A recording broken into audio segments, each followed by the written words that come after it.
YouTube. Got a 125 YZ 78 model right here. Thought maybe guys are interested in the bike a little bit and a little history on it, stuff like that.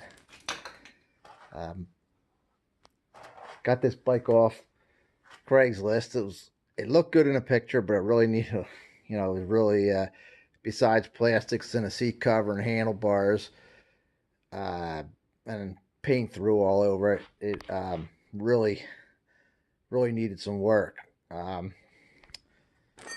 So basically, I had to pull the whole thing apart and start from scratch on it. Try to keep it inexpensive. Did the frame, painted the frame, didn't get it powder coated or anything like that.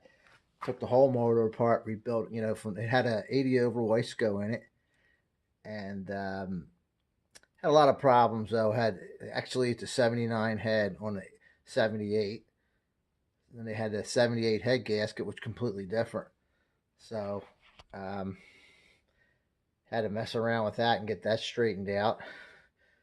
And the ignition didn't work. I got that working, but I had a YZ 100, so I put that ignition in it instead. But this bike was a big transition from the 77. They changed the cylinder. They changed the exhaust, the intake manifold. It's more square on the earlier bikes, 77 and up, before. This is the same all the way through, probably the same reed case for 83.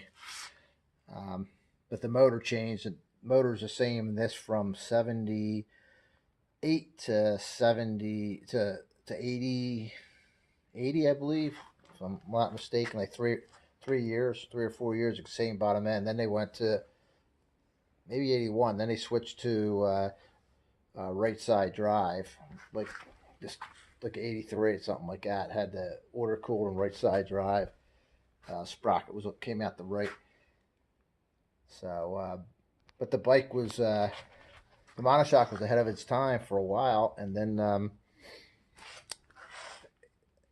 the other bikes start to catch up with a long travel suspension. So Yamaha had a good market, 76, 77, 78. But this year, the suspension is a little not quite up to like the RM. And I think the RM was I would say the best bike that in 77, 78, 79. RM 125, it was faster, it handled, and it had a better suspension. I think this has 36 millimeter forks. The RM had 38, and let me bring that out.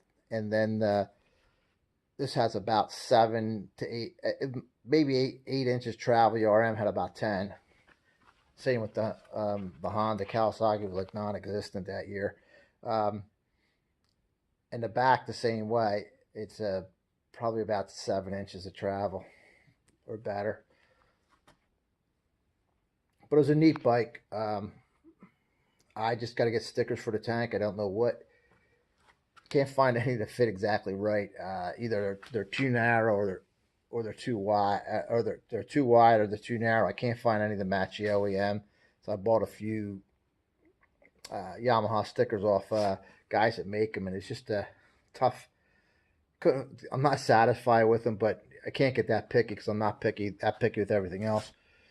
You can still get a lot of OEM parts. I got the levers, the dust covers, some of the cables, and the handlebars. They were like $50 from Yamaha. And the nuts and bolts, I don't even waste time. I just go out and buy them from. I just buy JIS metric bolts and nuts. The OEM ones don't have the stamping on it. Honda does, but Yamaha was smooth. And then this I bought OEM because they were all beaten. They're Yamaha black chrome, I believe. But yeah, so it has a DC plastics on it, and the swing arm was pretty bad shape. It was all nicked up from the chain, and I had to rebuild the whole tensioner assembly here. and weld this up. It was wore through, and I had to recreate that whole thing. This was all nicked up in here. So I tigged it all up. I tigged everything up on the swing arm, and then I ended up using the wrong rod, so I couldn't get it anodized. So this was all wore out through here. This had to be recreated. So I found a paint. It's called Alumicast, and it really matched the anodizing good. So I painted it, and it holds up the gas and oil. So that's good enough. The only thing I couldn't find spokes for the back wheel unless I bought Buchanan's or something. So I didn't take this apart and redo the hub, but everything else is done on it.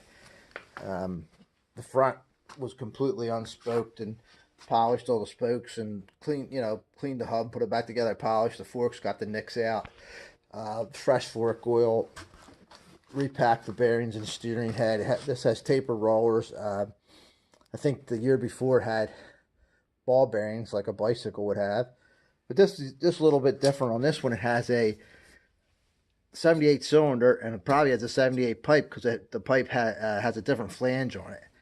So, and I couldn't find a silencer, so I just adapted a I think that was a Pro Circuit. So I just adapted it to there. So I have to get some kind of, it leaks a little exhaust out here, so I'm gonna have to put an O-ring in there. But it's a neat bike. I went over everything on it, completely rebuilt the motor, from the transmission bearings on up. Redid the pegs so that built it all up straight. I found an 80 shifter with a folding shift lever instead of the stock one with the, I didn't like that. PBI makes a sprocket for it. I think it's 54 tooth, something ridiculous. Yeah, 54 tooth. So I bought it from them. I know it doesn't match the OEM exactly, but like I said, I just want to get it back together good. And but yeah, the bike had the aluminum swing arms that upgrade from the year before, from the 77. Like I said, the manifold's a different thing. The cylinder's probably the same bolt pattern, but this is a big departure. But the motor was actually pipey, and then they smoothed, it had a real narrow power band, and then in 79 they smoothed it out a little. The cylinders changed slightly. So this has a 79 cylinder. It's hard finding a cylinder for this to bring it back to 78, and I actually just found one a week or two ago when I was at a swap meet. I'll show you.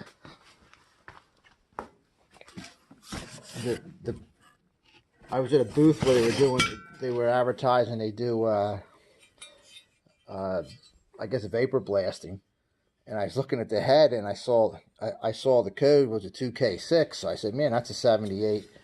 YZ 125, and they had the cylinder, the matching cylinder for it. And so I offered the guy money. He said, oh, we just grabbed it off a bike just so we could show you what we can do. And so I bought it off them because now I have the cylinder. It's only 50 over, so I got plenty of bore left. The only problem was the clutch boss was broken off, so I just recreated. I just tigged it back. I just filled it in, built it up with aluminum, and once it's on the bike, you're never going to see it. I mean, it's going to look great with the cable in it. So I do have to bore the cylinder, but that's not a big deal. But so I do have the original cylinder. You see the manifold on this. It takes a steel flange. The seal goes in there, then the pipe goes onto the flange. The 79, it's like the 250. That's a 79 250. It has the flange built in. So the cylinder on the bike has a flange built into it. So it's a little bit different.